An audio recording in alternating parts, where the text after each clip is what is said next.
I'll let you know with an audio thing to say yes, it's working. Cool. Sorry. Yeah, turn my camera off. And the reason I'm doing Okay. it is in order to have, dialogue with our audience. Yep, looks good. Looks promising. Yep, it's working. Cool. It's not straight, is it? Now I'm What? irritated. Oh no, that's quite. Yeah, Jesus Christ, Bernard! It's the first time it hasn't been straight. Is it? Not Good, the good. first time it hasn't I've been just straight. straightened it. Yeah, good. Yeah, right. Okay. We've got a minute or two. Where's your microphone? It's here. It's just, Yeah, I think maybe. Do you think a little bit closer to his mouth? you think so? Yeah, I'm not not happy. not obscuring your incredibly handsome gob, Mm. but yeah, right. Off you go. Yep. Good. Okay. 5, 4, 3, 2, 1. Tēnā koutou katoa. And welcome to the Hoon. I'm Bernard Hickey with Peter Bale in Hoon Bay. Hoon How are Bay. you? Hi, Bernard. I'm good, thank you. I've been thinking about the Hoon a lot this week, and I think we've got a great show for everybody this week. We're going to go to overseas to Waiheke. We're going to have somebody from BCG who isn't paying for the privilege to come, but maybe we should. That's Boston Consulting Group, who invented the quadrant slide, which I use a lot. We've got a bit on the environment. We've got some great political stuff.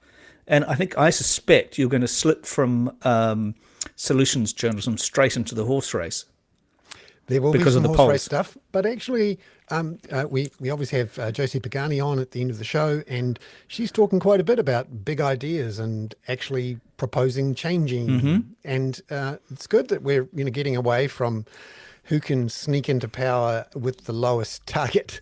So that's good, and I'm sure that. Richard Hobbs from BCG has some definite ideas on how Yeah, to no, I think that's electrify really New interesting, Zealand. Bernard. And I was really struck listening to the wireless this morning that this idea of abandoning GST on fresh foods really seems to have gathered momentum, and I just cannot imagine how Grant Robertson can quite stomach it. Maybe he just expects to be in opposition, so we'll never have to put it into implementation. But we can discuss that when we get to the political part. Yes, that's coming up. We'll look ahead to the next week and the 54 days until the election. Plenty to get our teeth into this week, including on climate. It's been a hell of a week on climate. I've spent quite a bit of time with Catherine, and she's interviewed James Shaw about a big issue on the climate, and she'll be joining us shortly, because I don't know about you, but these extraordinary pictures that we're seeing at the moment out of not just Hawaii, but also Beijing, pretty much every day you see these just stunning, floods, fires. It's like suddenly someone has flicked the turbo Flick the switch. Armageddon switch. Yeah, so I think we have to be careful about this, as always. And you remember we talked about this, I think, 3 weeks ago when I wrote something for the spin off that triggered part of our conversation about this, which was driven in part from that amazing new service called the Weather Attribution Initiative at Imperial College in London. And not everything is attributable to climate change. And I was really struck by a very thoughtful piece in the New York Times today, very quickly, about this Hawaiian thing, which had excellent information about the reduction in cloud cover over Hawaii over the last 5 or 6 years, the introduction of drought-tolerant plants that are much less fire resistant, and a really significant fall in rainfall and an increase in temperatures. So the climate attribution, the weather attribution group hasn't, so far as I know, but I'll check while Catherine's talking, attributed the Hawaii fire. But yeah, what I was really struck by, Bernard, and I think it's gone up to 56 deaths now, is the obliteration of a seaside town. Completely and wiped and out. it's very important. Yeah, very important. Also, I think so. I would expect the deaths to go up a lot more because you've got a lot of people there who were trapped in cars, that kind of thing. People jumped into the sea, but I think we can really identify with it. And it's also important that that town apparently was the epicenter or the center of the Hawaiian Kings. the kind of Hawaiian royalty, as it was pre-colonialization, or possibly imposed by colonialization, not unlike ours. There'll be some real feeling right across the Pacific, with indigenous people about the consequences of that fire. And the Pacific and the South Pacific is in the front line of this Yeah. climate. And there's Right. Catherine. Catherine, thank you very much for coming on. Welcome in. Catherine Dyer, for those who, after a while, is our new climate correspondent. Catherine, this week. Afternoon, everyone. Yeah, no, it's great to see you. Hi, And Catherine. It's good to see you. we've been digging into what apparently is the boring topic of climate finance disclosure, but tell us what we've learned about not just New Zealand's banks and insurers and whether they're prepared properly or modelling their outcomes properly, but also the rest of the world, because a gap seems to have opened up between what the climate scientists believe is going to happen, temperature, but the physical effects of that, and what the bankers and insurers have until now been forecasting. Tell us about that gap. Yeah, well, so we were looking at a report that was put out by the Institute and Faculty of Actuaries in the UK. And so they got together with Professor Timothy Lenton, and he is a climate scientist who does a lot of work on tipping points and things like that.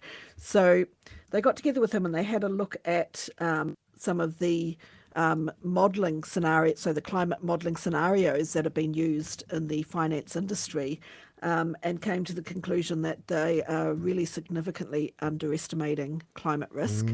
And that a lot of that is to do with some of the inputs from things like the integrated assessment models that come out of the IAMs, that come out of the IPCC.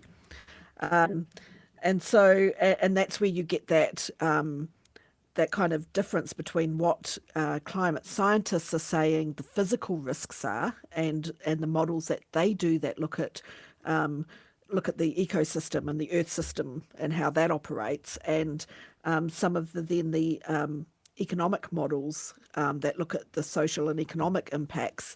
And we spoke to Professor Stephen Keane, and his explanation for this was essentially to say, well, what the social and economic models take from those physical models, you'd expect them to be looking at all of the information that the physical scientists are doing, and all of those inputs and all of that knowledge about how climate change is impacting us. But really, all they really take into those models is the temperature.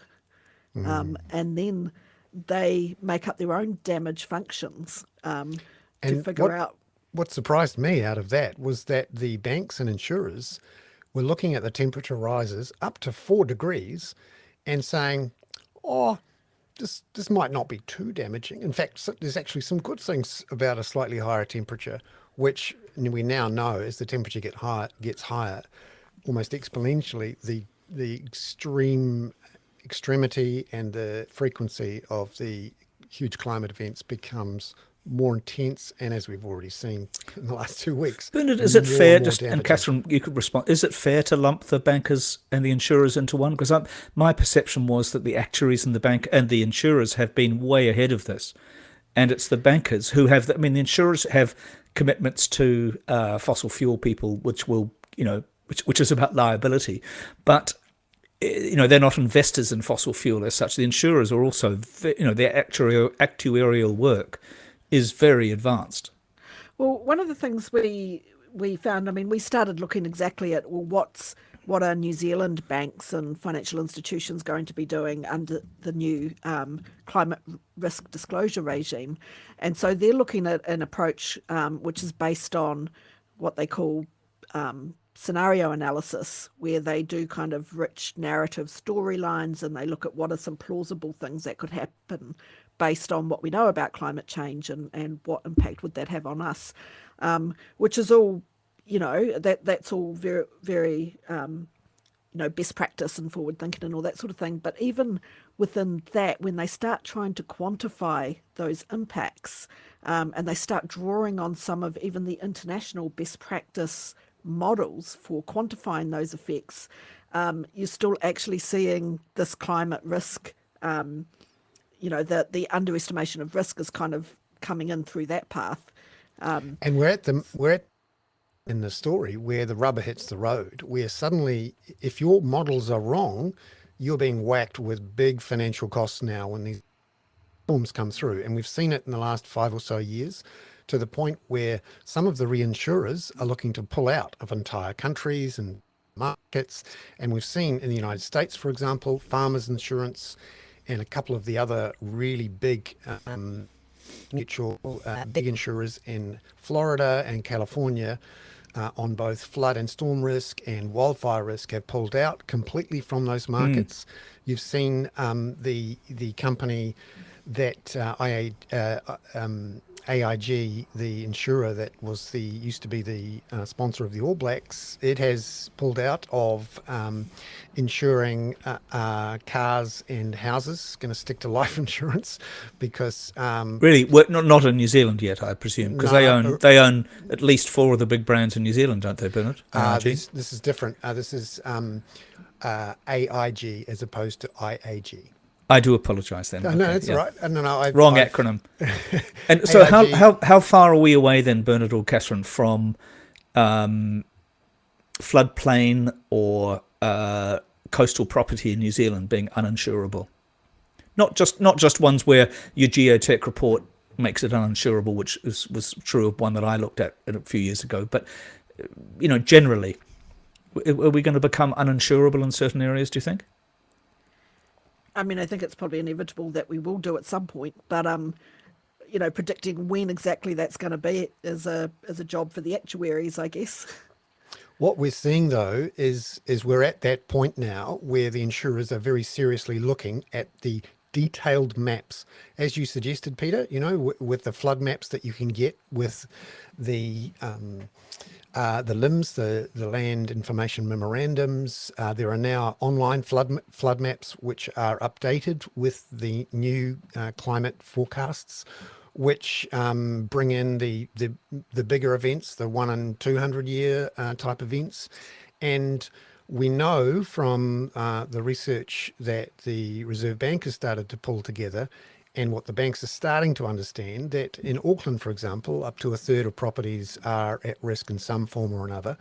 And we know that Tower Insurance, about 6 months ago, started doing what it calls risk-based pricing for climate and storm damage across the country. Now, that means going through every map, every street, house by house, working out, is that house in the gully? Is that house too close to the sea?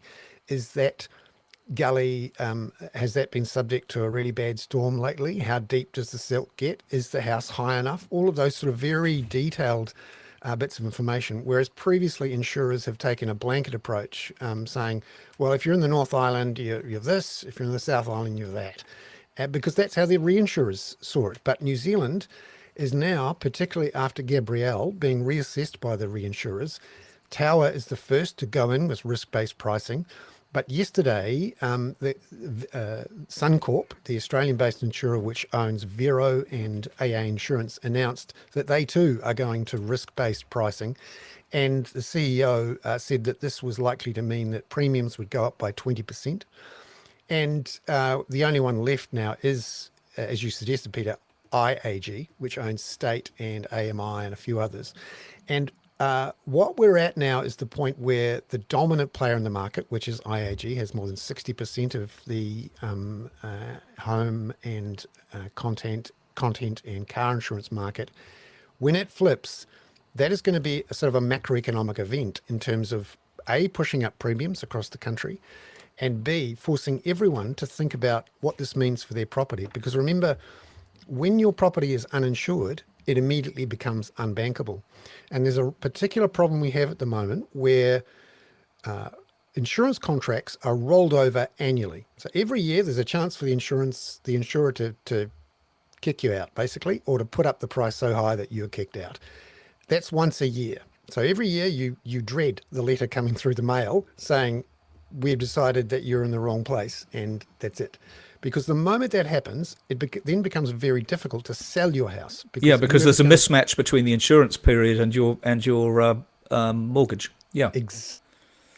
this situation where you could be in a zombie-like state where you know you're uninsured, your bank doesn't know it yet, but you know whoever wants to buy it will find out.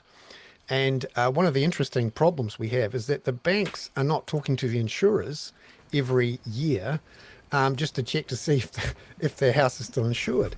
And we end up with a Sergeant Schultz type situation where a lot of people don't actually want to ask the hard questions. I know nothing.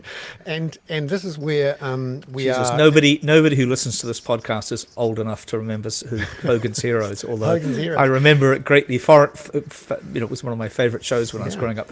So, Now, Bernard, so we've got Richard there. Yes. Because this is exactly his area, right? No, we're very No, lucky. Richard from BCG. We've brought you in because our favourite marketing person, who I expect to be Prime Minister of New Zealand before very long, suggested that you had a really amazing report. So Bernard's going to take over and question you on it. Yes, and this is and Catherine is here, who is Bernard's offsider, particularly focused on the environment.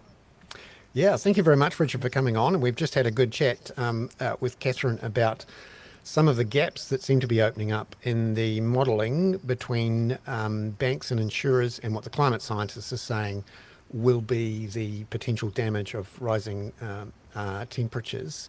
But you've put out a report this week, which is a really interesting sort of forward-looking constructive piece, and it's in tune with the things we're looking to do a bit more on the Kaka, which is come up with new ideas, ideas that maybe are outside the political mainstream or not being discussed in the usual political debates from, all sorts of different people, in which we look at the options and say, here's how we could actually make a difference here. Tell us about this paper that you've put out, which is called, you have to excuse me while It is called The Green Economy Represents an Opportunity to Supercharge New Zealand.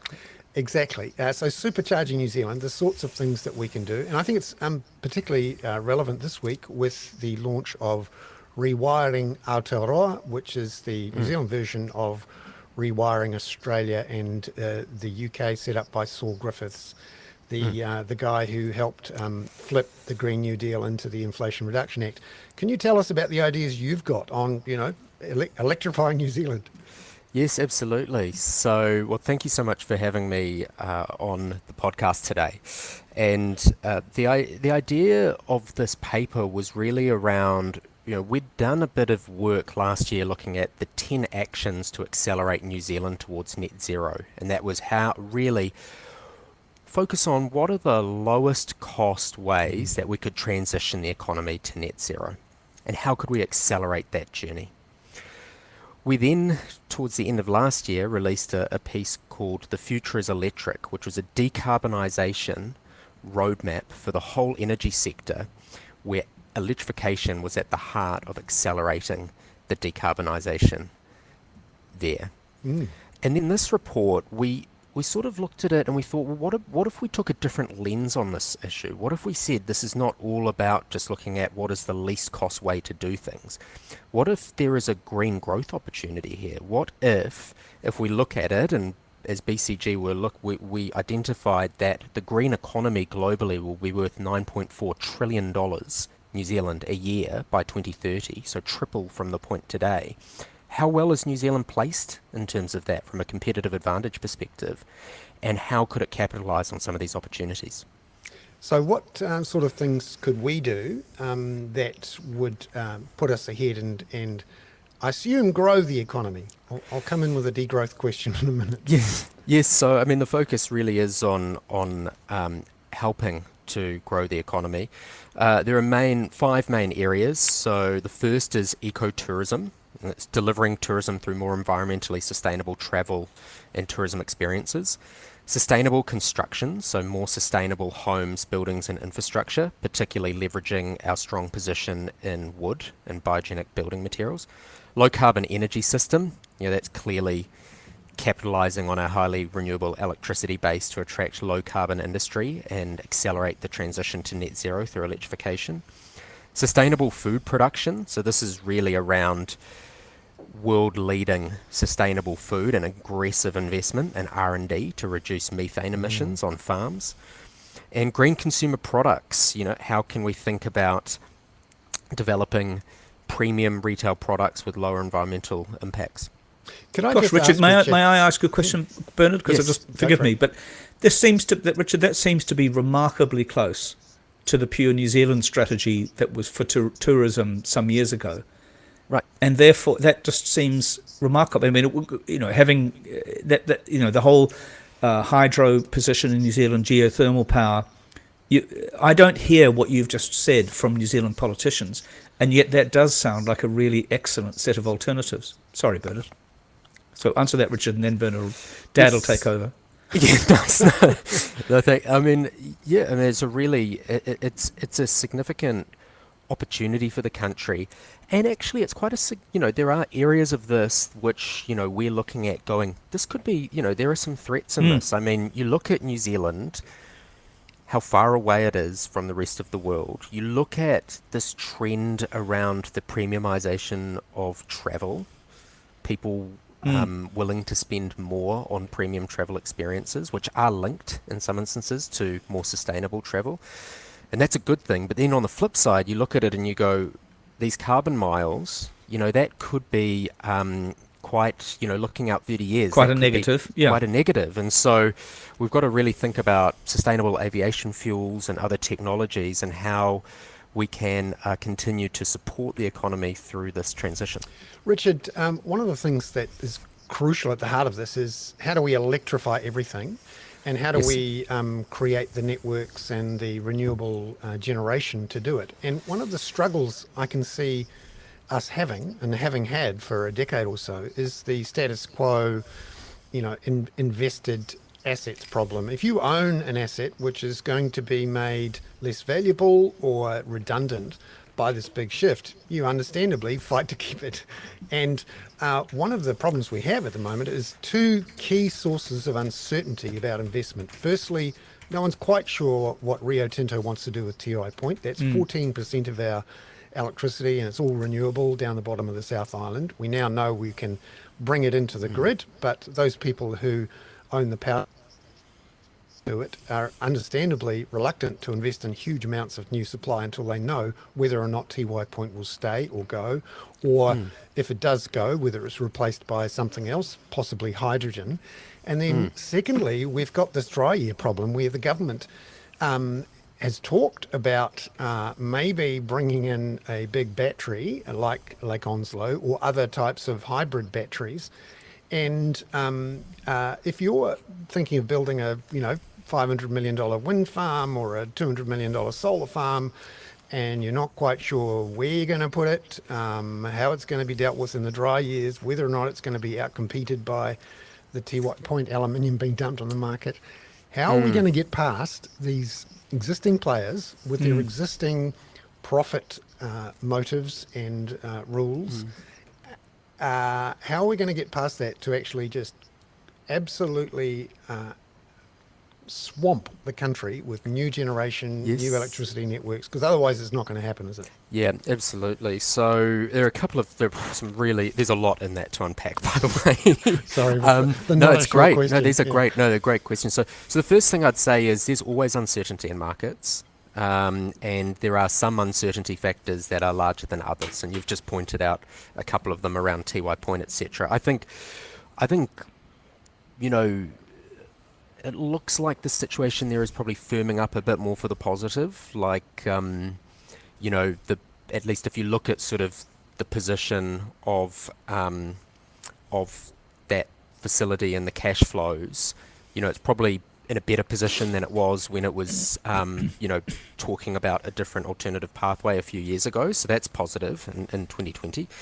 The other thing is that we now know that there are potentially some viable alternatives around data centers and hydrogen and other options which would mitigate that risk. So I think now that situation's a bit better, and there used to be a lot of concern about that demand erosion. I think we're in a better place now. Dry year will remain an issue. I think one of the positive things is that as you build more renewable generation, if you think of each unit of electricity you produce from wind and solar is one more unit of electricity you don't need to run lower from your lakes.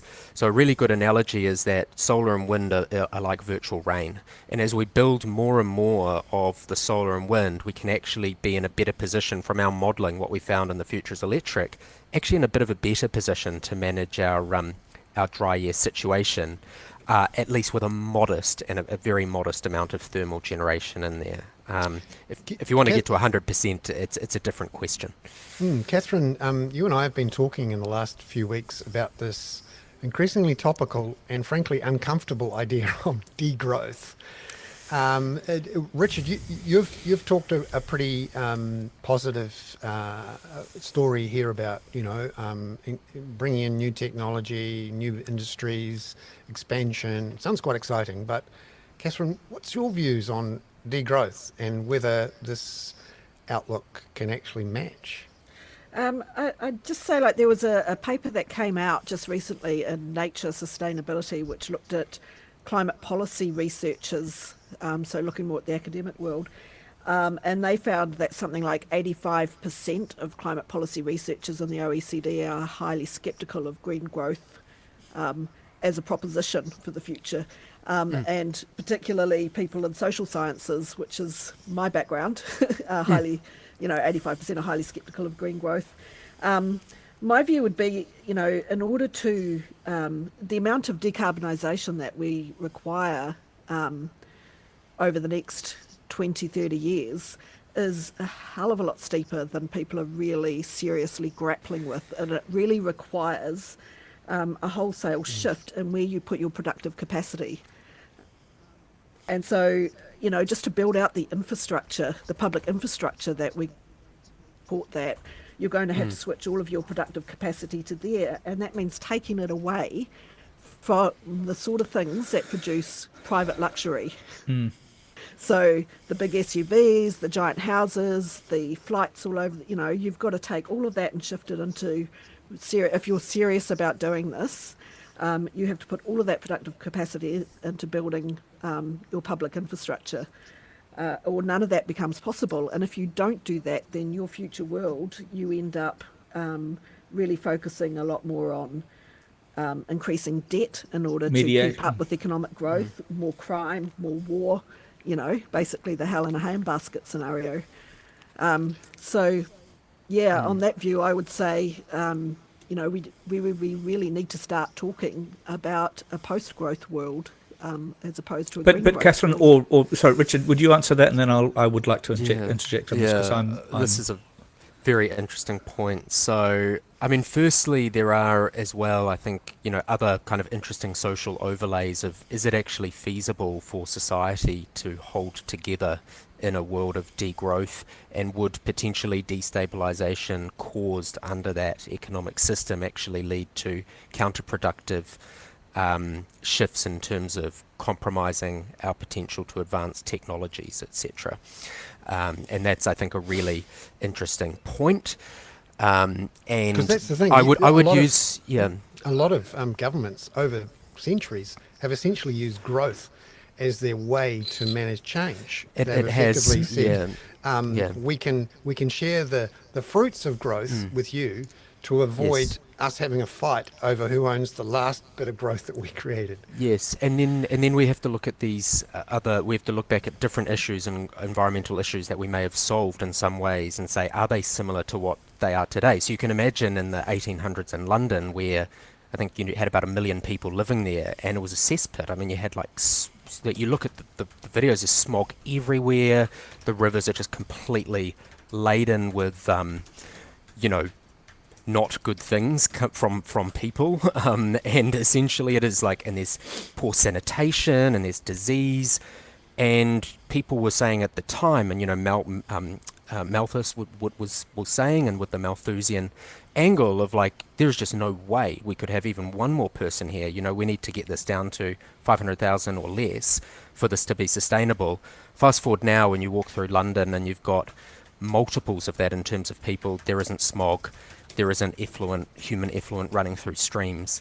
And it appears to be a much more livable and functioning city, but for the fact that we're still bellowing out, you know, billions of tons of CO2 in the atmosphere every year and not meeting that environmental constraints. So then you kind of roll that forward and you go, can you imagine a world in which we can do the same things we've done with other environmental issues, but with CO2?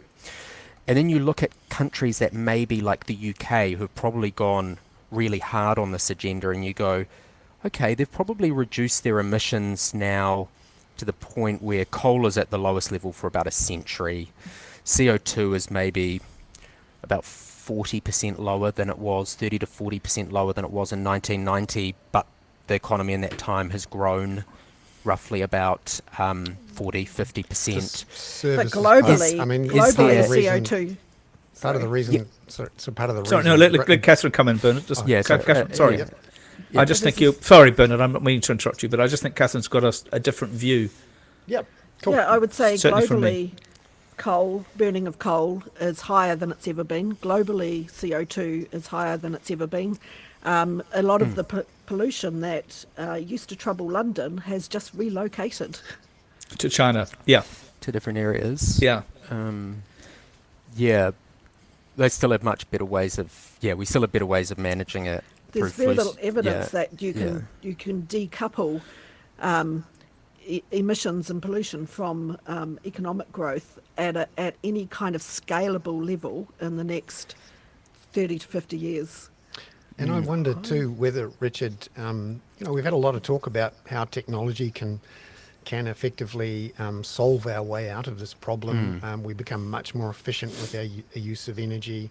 Google, for example, just in the last couple of days is using AI to help redirect planes at very high altitude to reduce their contrails, to reduce effectively the damage by about 20%. Those sorts of things can be done, but when we look at the great promises of carbon capture, of methane reduction, even hydrogen, I wonder if we've got time to develop that tech before the tipping points are tipped. I know, I agree. It's really, really hard. I look forward to where we need to be in terms of global emissions from 50 gigatons down to 25 gigatons a year by 2030. We're just nowhere close to that trajectory. Like it's almost like it's going to be very, very, very difficult. And so then you go, well, we're going to have to accelerate faster into negative emissions territory post 2030. So where do you get to? So I take a step back and I go, okay, what are the economic technologies we have today, right? What are the technologies where the green premium is actually negative? Like it's cheaper to deploy these technologies than we have for existing technologies. Solar, wind, very soon batteries, heat pumps replacing for lower and medium temperature heat, and energy efficiency, and forestry, better land management, and productivity and better farming practices in agriculture. Okay, what are the things on the horizon that we need to do between now and 2030 that get us in a really good position where we can get the other technologies that we need rapidly down the cost curve, like we have with solar and wind over the last decade, like 70 to 90% declines? Okay, so hydrogen, maybe CCUS, not sure. Methane inhibitors. Well, fusion's actually, not on that time horizon. It's not that So time horizon, but it's Yeah, a very no, exciting exactly. prospect. Yeah, and so then and then you look at those two classifications of different technologies, those for which there's a negative green premium, those for which there's a positive green premium, but we need to get it down. And you go, for those with a negative green premium, we just need to deploy that stuff as fast as we possibly can and as expensively as Richard, we just to be clear and fair Because- to it, because I tend to I'm very pro your kind of argument because it is very seductive to evil capitalists such as me, and I think Catherine's one is a bit bleak, but I also understand that as well. Presumably BCG still has clients in the fossil fuel industry, just to be absolutely clear where you're. I mean, I know that doesn't let's say that doesn't contaminate your particular report at all, but presumably the firm you're working for still has big, commitments to fossil fuel companies, because it's one of the biggest consulting firms in the world. Yes, we do work for some fossil fuel Yeah, companies. good. And you don't have to apologise. And we have policies around certain Yeah, good. things. I'm not meaning as it that you relates should to our apologise climate for and that or justify it, but sustainability. it's almost like I just want to say that out loud. Catherine, what I worry about with this zero or negative growth aspect is China is not going to accept negative growth. China's just about to go into a deflationary period, and China's going to do all it can to avoid being China. But in New Zealand, we also have a growing, we have an aging Pākehā population and a growing, indigenous and Pacifica population, and they expect the same kind of living standards, if not higher, than that Pākehā generation that's getting old has had. I know it's a dilemma, Catherine, and you're a journalist. I'm not asking you to defend the entire thesis. So the way I'd look at that is, first of all, I'd say from my point of view, I don't think anybody's going to accept that voluntarily, let alone China. The second thing I'd say is that currently about 10% of the global population is responsible for about 50% of the emissions. Everybody doesn't have to degrow. Right? Yeah. And if you're talking about the OECD, it's about a third of the people in the OECD. Now, we can tell a story within post-growth that is a really positive, good story for the other 2/3 of the population of the OECD, who can look forward to a more equitable situation in the world. They can look forward to more investment in public infrastructure. They can look forward to higher well-being levels, more community orientation. We can, have a situation where we actually have private sufficiency and public luxury. So for most people, this is actually a really positive story, and the future can be better. And we can either have no growth in emissions and in GDP for the majority of people, which is already the case, actually, seeing as most of us haven't seen our well-being increase since the... And for those people... Don't turn this into a housing conversation, please, Catherine, because otherwise that will just... Yeah. So all I'm saying is this is not a negative story for most people. But unfortunately, the people for whom it would be a negative story are the ones that have their fingers on the power buttons, right? And so you would have to have a significant change and challenge to the status quo. There would be some instability. And, potentially you would have... some class war issues going on there. But if you start to, I don't think there's any real trigger for changing the negative outcomes that we see in front of us, unless we start to talk about equity and unless we start to push some of those buttons. That's so interesting. And I wonder also whether it's about how these things hit the United States. And of course, we've seen the various Biden sort of pseudo climate investments, but they're deliberate and they're about protectionism as well. And I think what do they call them? The Anti-Inflation Act. But I suspect things like the Hawaii fires, the California fires, some of these things will motivate certain forces to take more rapid action. Yeah, it's interesting. The climate risks, the physical climate risks that are involved in not doing something about it. Will also produce a lot of instability. So absolutely. Well, I think we Bernard and I talked. Well, we talked, I think, possibly a couple of weeks ago, Catherine, about the the migration across the English Channel and across the Mediterranean, and a lot of that isn't yet necessarily 100% attributable to climate, but it most certainly will be. Bernard, do you want to take control of the group again, because I think we probably have somebody coming in. I just wanted to thank Richard for coming onto the show and pushing him into uncomfortable areas. And in particular, I think this question of can we get out of this and still grow is unfortunately real. And in a way, it's being forced on us by the planet. A good example is Catherine talked rightly about Yes. how China doesn't want to give up its growth aspirations, neither does America, and the theory is that some have to surrender something, but actually I think the planet's going to force the surrender. If you look at what's happened with Beijing in the last 2 or 3 weeks, and also how, and we talked earlier before you came on about how the insurance companies are being literally forced out of entire states by the sheer cost of the damage of this.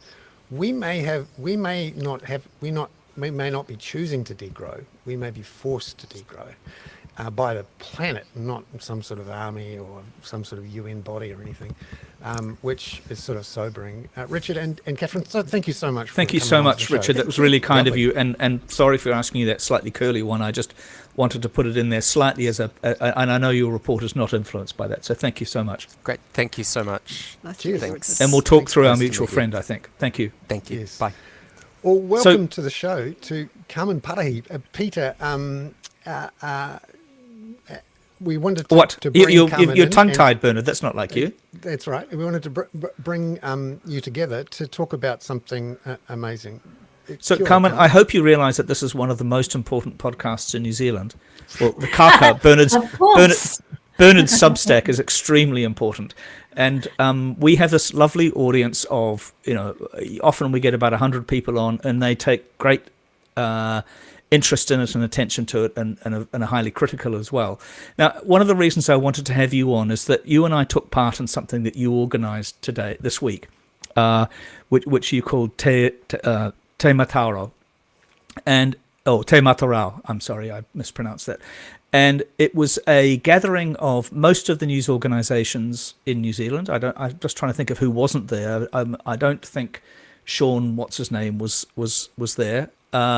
I was there for reasons that I think we used to work together, and as you know, I have a connection to old stuff and to old Nelson Evening Mail, and we worked on that charter together. But it was really interesting that politicians decided that this gathering of media people to discuss underrepresented audiences, which is how I took it to be, then said this is a follow-up to the Public Interest Journalism Fund, and you're all forming a cartel. And the slightly ludicrous person who Bernard's told me about, who apparently is in Nikki Haga's book about dirty politics, from the Taxpayers Union, said that this needed to be referred to the Commerce Commission in order to prevent a cartel being created. Now, I didn't feel when I was coming onto the Pointchev Marae, which I know is not its correct name, but the Marae and Pointchev,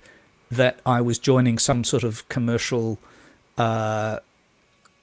cartel. Would you like to tell us a little bit? I mean, David Seymour jumped on it. Do you want to explain, because you were the organizer, what it was all about? Yeah, so he mihi mahana kia korua, mō tō mahi pai, tō mahi hira hira. So just greetings to both of you for all of the work that you've done for many years. Really important work in journalism and in your different spaces. And the reason you were invited, Peter, was because you're a part of INMA. Not just because you like to hang out at stuff for a while before we booted you out because you weren't bringing enough chocolate into the newsroom. And Bernard, the reason why you weren't invited to Te Matarau was simply my bad, because it's okay. we actually tried to put everyone and everyone we could think of on the list, but particularly those that are part of the BSA and the Media Council as well, so that are do have codes of conduct and a complaints process, a formal complaints process. So they were all organisations that were part of BSA and Media Council. And so there was the NPA was there, News Publishers Association, the BSA, the Media Council, Wātea News, all the different iwi, TVNZ, RNZ.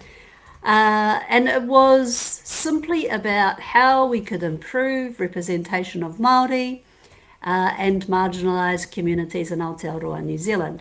It is, we talked about all sorts of things, and it was really a time, it was the first wānanga of its kind actually, to be held at Te Mahure Marae, which is a beautiful marae in the building called Te Taumata Te Taumata o Kupe. And we were welcomed in, it was beautiful. The hokanga, they gave us a beautiful welcome. They fed us, of course, during the day. And the But then talk, Willie Jackson came and told us what to write for the next year, right? he He totally he said, did "You're not. all here together. I can command you to write this Yeah, stuff," right? I How know, did that right? work? So all of that aside, Peter, I'm going to let you take the Oh, fall are for you? all of those things that you've said about all of those other people that tried to derail the wānanga and tried Okay, to really put a good. dampener on it. But all of the people that said they were coming, they turned up. And the only ones that didn't was because they were sick.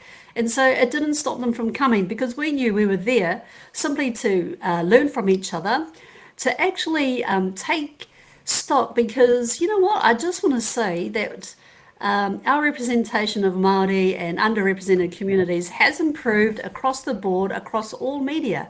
So it actually has improved, and it's really important that we acknowledge the work that has been done. Things as simple as putting macrons on Māori words, improving the pronunciation of Māori words and Māori place names, and also trying creating cadetships like Te Rito program. Of course, there's the Poitiaki work that we've been doing at staff.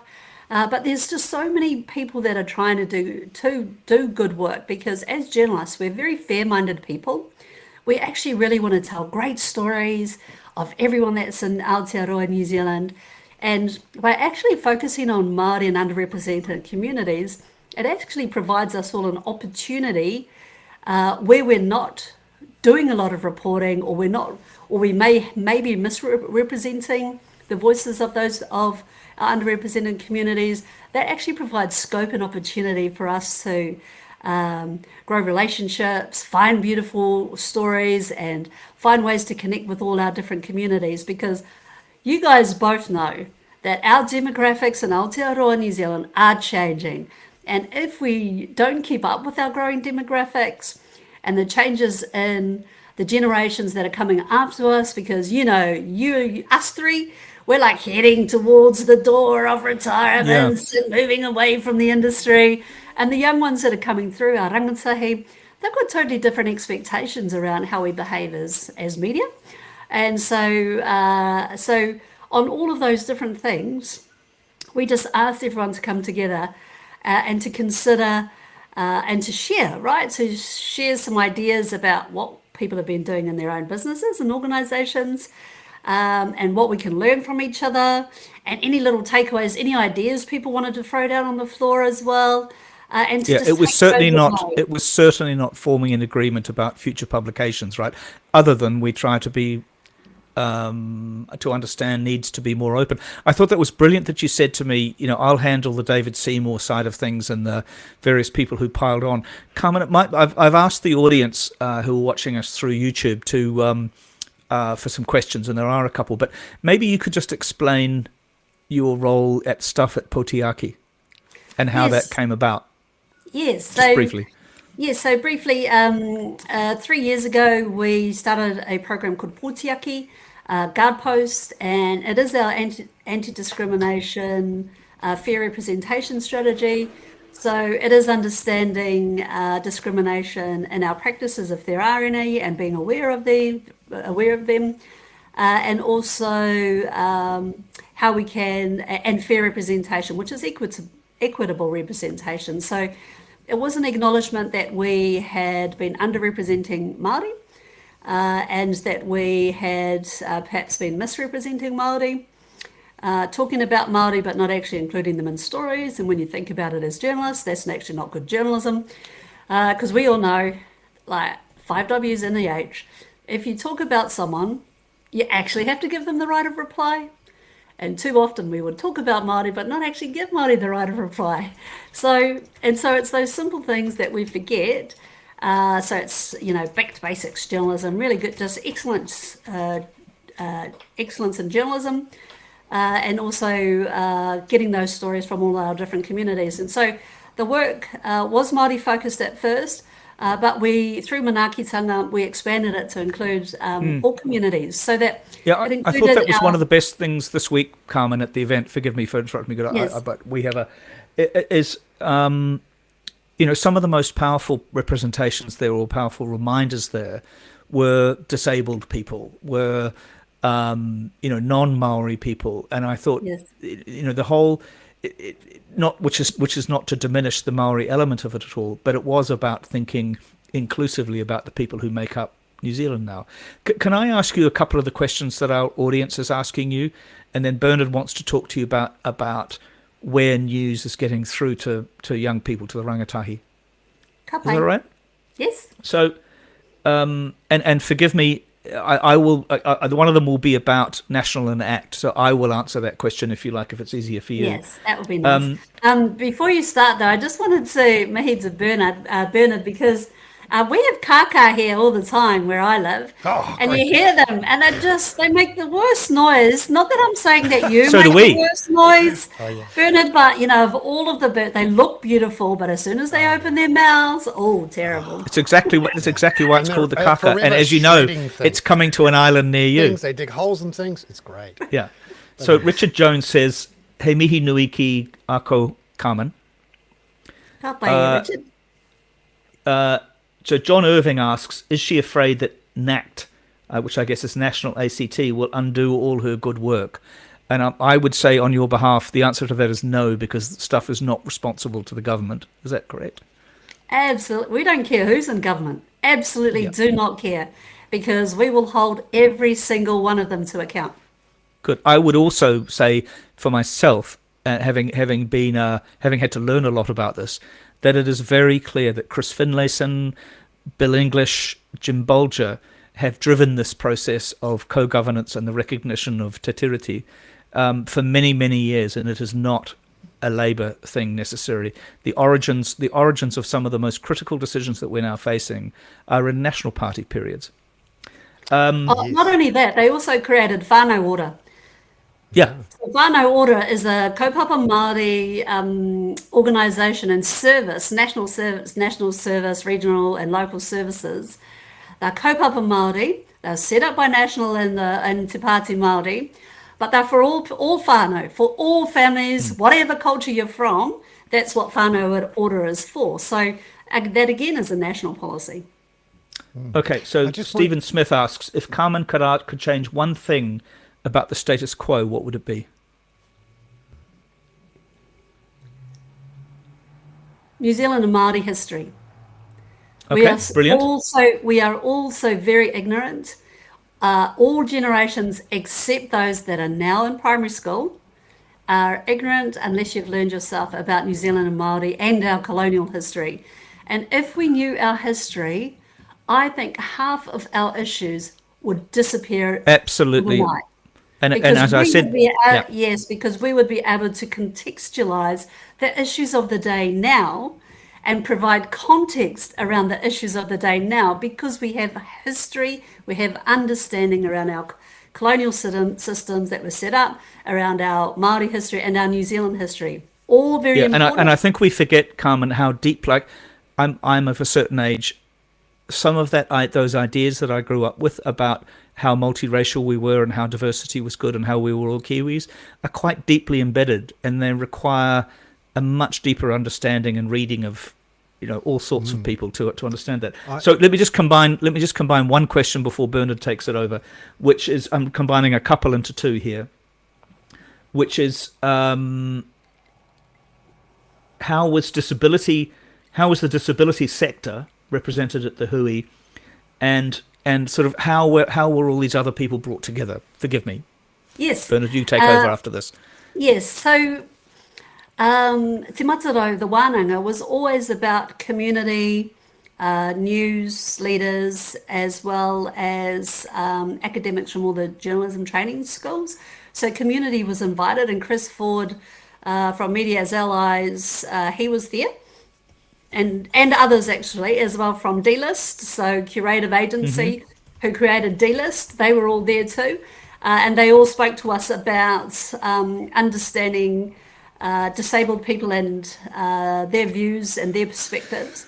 but also them taking back their power. And what I loved about the curative agency that were there and that talked to us about narratives, about being aware of how creating stories over time create narratives over time. And if you get the stories wrong and those narratives continue, can create false narratives and negative narratives and harmful narratives. And so our disabled people were there, and our rainbow community, our Muslim community, our different Asian communities, our Pacifica communities, Maori, Pākehā, we were all there, all sharing and actually coming and actually, what I love though, right? Because you know what we like, right? Our commercial entities, we want to hold all our commercial secrets to ourselves. We don't want to share. We Oh no, we actually want to create share- a cartel. Oh Sorry, yes, I'm being- I'm yeah, not even going to I'm being use naughty. those words. Yeah, Those are yeah. your words, not mine. But we were sharing, and we were sharing ideas, and we were sharing things that we're already doing, so that we could all improve what we're doing in Aotearoa, New Zealand. A Yeah, I really was also strong struck, media- Carmen, a just strong before media Bernard asked. provides a strong society. I was also struck before Bernard asked his question that, and I used to work in the United States running a non-profit devoted to investigative journalism. And if we were more open, I think journalistically, about the fact that one of the reasons why people think journalism is biased is because it is about representing the people without power. It is about giving them voice. It is about shining light on those who don't just command power. And that doesn't mean that we're, and I'm going to talk about woke when we get to the end of this podcast, but it is about shining a light, and journalists are determined to shine lights. And I thought that was a very generous event. I didn't feel uncomfortable being there, and I certainly didn't feel as though I was creating a cartel. Bernard, go ahead. Sorry. Yes, I was. Before really you impressed start, with that. Bernard, sorry, I know this is terrible. I'm just going to say I did not know how Peter Bale became a podcast host when he's continually talking and doesn't allow you to Co-host. speak. All his guests speak either. Terrible, Peter Bale, terrible. Carmen, I was really impressed with your comments. If only we knew our history better. And I've had this idea. I just wanted to throw it in there and then move on, which is that the amazing work done by the Waitangi Tribunal in investigating specific events and timeframes and the stories of what actually has happened in many places often doesn't seem to see the proper light of day in those places, let alone in the country as a whole. And I have this idea that in every place should dedicate a lot of time to actually understanding the stories that have been told by the treaty and a lot of those settlements. And I think that's one way to get that stuff there. So, sorry, and then my final. I agree question, because Yeah, this is why I butt in sometimes, because Bernard can rabbit on a little bit. No, he's not. You're not rabbiting on at all, Bernard, because I will. But that is a very important point you raised, because it is the most untapped resource in this country. We actually refer to Y262 all the time, because Y262 is the most comprehensive record of New Zealand history you will ever find. It is gorgeous and delicious and tells the story of our wonderful Pacific navigators and our wonderful British navigators and our French and European navigators. And it's a remarkable, remarkable historical account, and it doesn't get the light of day. And there are so many stories. We actually did Ngānu Tireni, which was an award-winning series, I should say, that was on Stuff, Ngānu Tireni. And we actually looked at all of the Waitangi Tribunal, all of the different claims, and we put in context Te Tiriti o Waitangi, because we just realised people just don't know enough about history. And Stuff actually did campaign to get history taught in schools. So that was a good one for us. Is Y262 Kia Whakapumao? Yes. Great. I'll just send that to the audience. Thank cool. you. We'll put a link in there. Yes. Ngā mihi nui. Thank you so much. Bernard, Carmen, you're going to for ask coming about on the show. Rangatira, though. Rangatahi, rather. I for another day, because I was so keen to get Josie in, and we've Oh, yeah. blown Yes, a lot yes, of you our need time. to have Carmen, me you're with welcome to Before stay I on with go- Josie. Yeah? Yes. Before I go though, Bernard, what I will say is that I just wanted to mihi to you for all of the work that you've done in our business sector for so many years. But our rangatahi are very business savvy actually, and we've got a lot of young Māori business entrepreneurs and business students and different business schools across the country that have just got fantastic storytelling skills and really, really clever. And so I actually want to see strong Māori business stories and articles and editors very soon in the industry. Yeah. To be continued. I'd love to know more about that. Carmen, thank you Brilliant. so much. Thanks so much, Well, Carmen. Kia ora, Stay on, Josie. stay, Good to see you. stay online as we told you to, please. Thank you. Yes. Josie, sorry, we've our timekeeping falling, but we're so glad that you've stayed with us. Mainly Thank you because so Bird of much. Rabbit's on. Yeah. Yeah, but good conversations, important conversations. I've been listening to it. I was perfectly happy just to listen and Oh, cool. No, it's lovely to see you and to talk about 54 days to go in the election. But what strikes me is how there's a bit of a revolt going on, I think, against our election debates are now rambling on, in which no one really talks about anything serious because everything's been ruled out. And in which you basically called bullshit on the low target politics was excellent. Tell me about what you're seeing happening out there. For example, the way that it seems the public have reacted to Chris Hipkins ruling out a wealth tax. A chunk of the Labour Party went to Green. Yeah, it's funny. I mean, the conversation you were just having, and you, Carmen, the stuff that you were saying. I mean, where's the big vision about what New Zealand needs to do? And I don't support. I know you were talking before about degrowth, which, frankly, I think is a daft idea, because we can grow in all sorts of ways which are unique, environmentally friendly, that put us on the global stage and do the things that we can do that no one else can do. And one of those things, Carmen, is exactly what you were talking about, Māori culture. So why don't we double down on the fact that our Māori businesses are doing incredibly well in the world? So, let's pour resources and energy and vision and, just kind of cope up with the stuff that works, right? So I guess what I'm saying is that everywhere else in the world, they're having these discussions in the US, in the UK, in Australia, all over the place about, what does a new industrial policy look like in the 21st century?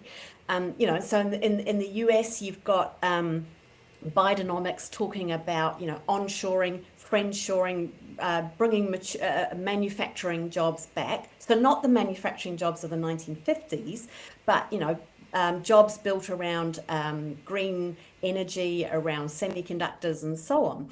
But the interesting thing, guys, I reckon, is that what they're talking about is not climate change, but economic change.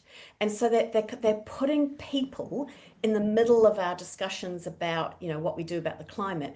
And they're talking about people-driven growth. What does that look like for us to be sustainable and positive and, excited about the future? So, in the UK, they're talking about securonomics, as Rachel Reeves, shadow chancellor in the Labour Party, talking about, what does that mean for the UK? And it means protecting what you've got. It means making sure that you can still trade, that you can still have businesses grow and start up in communities like old coal towns. And, I grew up in England, born in New Zealand, grew up in England, part of the miners' strike in the 80s. The thing that we got wrong about the miners' strike was we were going coal, not dole.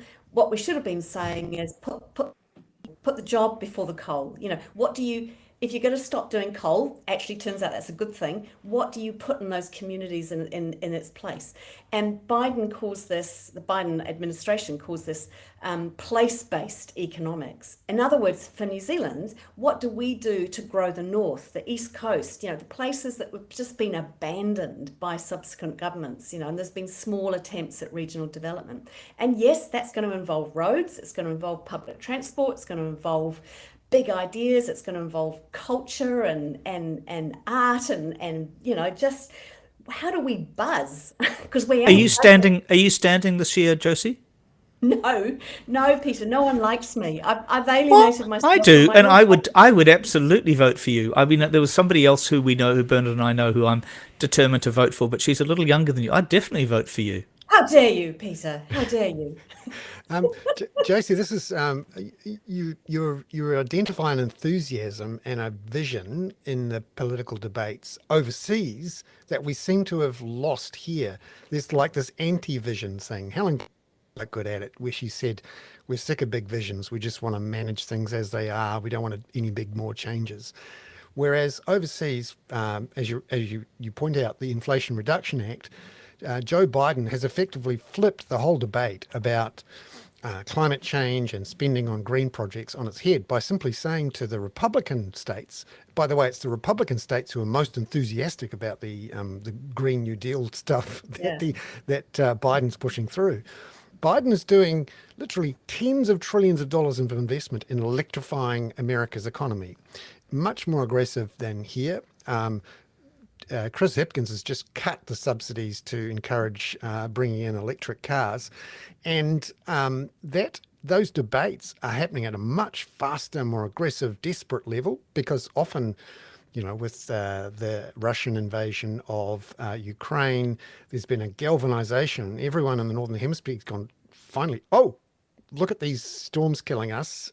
We need to do something right now. Let's treat it like a war, which means we drop everything and we run. And we do it. Bernard, the other thing, that's right. But the other thing they're doing that we're not doing is they're talking about, people and communities, and you can't talk about climate change without talking about this stuff too, because you can't ask people with low incomes driving petrol cars, because let's face facts here. It is not. I can't afford an EV. Most people can't, right? So if you're gonna talk about climate change without talking about opportunity for people on lower incomes who are Or even a roadmap, actually, Josie. Just a simple roadmap for our different communities would be really good. Yeah, and it has to be community led. Come- And that's It does. To get out of here and, I was, log but off. Josie's going so I'm much so glad fun. you stayed on. This is I am really so glad you interesting, stayed I on. would say. Yeah. Forget two old white buggers talking bollocks. It's we can have four of us talking bollocks. it's things, four of us talking bollocks. Yeah, So it's indeed. ideas like, and these are just ideas that I came up talking with John, my husband, and others. What about a kind of centre of law in Wellington, Commonwealth law, constitutional law, public sector law? Because it's very rare actually in Commonwealth countries and OECD countries where you've got a capital and a centre of excellence around law. For example, that's just one small example. Auckland, the biggest Pacific city in the world. So why are we not some hub for Pacific development, talking about crop growing in the Pacific and how the Pacific can become almost like a Pacific Union like the EU? I don't know. I mean, why are we not generating a sense of Ambition. ideas and ambition for the things that only we can know? What only we can do. Exactly. Jesus, you could. Do you have your own podcast yet, Josie? No, you are my podcast, Peter. You don't need them, Josie. You need Christ, your own podcast. there's a bloody takeover bid for the co-host. Jesus. Yeah. This Oh, feels it's like the Josie beginning and of an Carmen empire. Parahi. That's what it is. We'll have our own, the two aunties over a cup of tea. I love it. Right, Yeah, Alfred yeah. Nauru, you can start your own party. We've got 4 people here. We only yeah. need 494. Well, in Romania, they always say that more than 3 Romanians together is a conspiracy. So, But what got me onto this, though, is interesting because I read about this venture capitalist called Paul Graham, who wrote about Leonardo da Vinci, Michelangelo, Botticelli. How did you get all these scientists, artists, amazing minds and geniuses in Florence in 1450? Like, what was going on there? And it wasn't that suddenly Florence kind of gave birth to all these geniuses. It was in order to get Leonardo da Vinci, you needed Florence. So you and needed the labor. Medicis. But anyway, Well, exactly though. But And their let's money. say let's sort of replace the Medicis with government, money. But you need an environment that Jesus is going Christ, to wash your mouth out. But encourage- Maybe that's the new party, the Medici. But you actually need everyone to together, put resources and buzz. You can't just have one person go away and do it. And that, for me, the framing of drop everything. This is a war, for want of a better phrase. Let's fix A these Marshall massive Plan. issues. We need a Marshall Plan. Yeah, Marshall Plan. When you look at what was done during those times, where literally whole industries were changed from producing cars and washing machines to producing bombers and whatever it was. Obviously, you know, you had the invention of the Christ, atomic have you just been to bomb, see jet- Oppenheimer? Yes. No, I haven't actually. That's something I need to do. But Yeah. but it strikes me that we've gotten locked into this track of saying we can't change anything. We've got a managerial class who are going to run things, and we just need to get down and be good little consumers. When you've got the planet boiling, maybe we need to stop and do it differently.